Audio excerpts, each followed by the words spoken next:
गौरव पुराण भक्तों में आपको एकादशी महात्म्य के बारे में बताऊंगा। आप इसको ध्यानपूर्वक सुनें।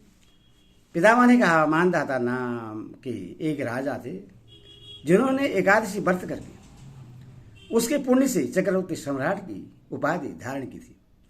अतः कृष्ण एवं शुक्ल दोनों पक्षों की एकादशी तिथि में मनुष्य को भोजन नहीं करना चाहिए। गंधारी ने 10वीं विदा एकादशी का व्रत किया था, जिसके फलस्वरूप उसके 100 पुत्रों का विनाश उसके जीवन काल में ही हो गया था।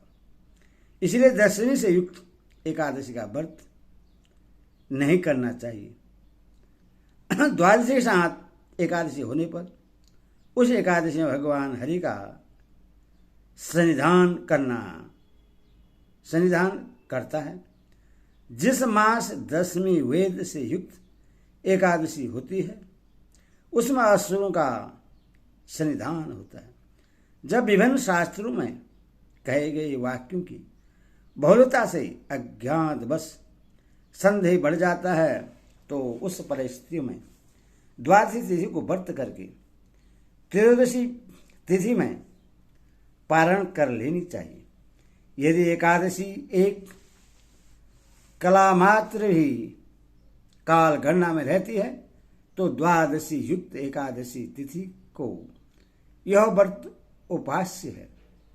यदि एकादशी, द्वादशी और विशेष रूप से त्रयोदशी तिथि में तिथि भी एक ही दिन आ जाती है तो उन तीनों तिथियों से मिश्रित वह तिथि व्रत करने योग्य होती है, क्योंकि वह तिथि मांगलिक एवं सभी पापों का विनाश करने में समर्थ होती है। हे धृतराज, एकादशी अथवा द्वादशी का व्रत करके 3 तिथियों से मिश्रित आधार एकादशी, द्वादशी और त्रयोदशी तिथि से समृद्ध तिथि पर व्रत कर लेना उचित है, किंतु 10वीं वेद से युक्त एकादशी का व्रत कभी नहीं करना चाहिए। रात में जागरण तथा पुराण का श्रवण एवं गदाधर विष्णु की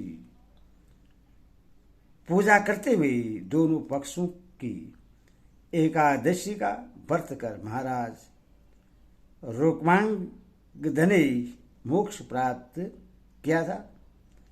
अन्य एकादशी व्रत कथाओं ने भी मोक्ष प्राप्त किया है। हरि ओम तत्सत।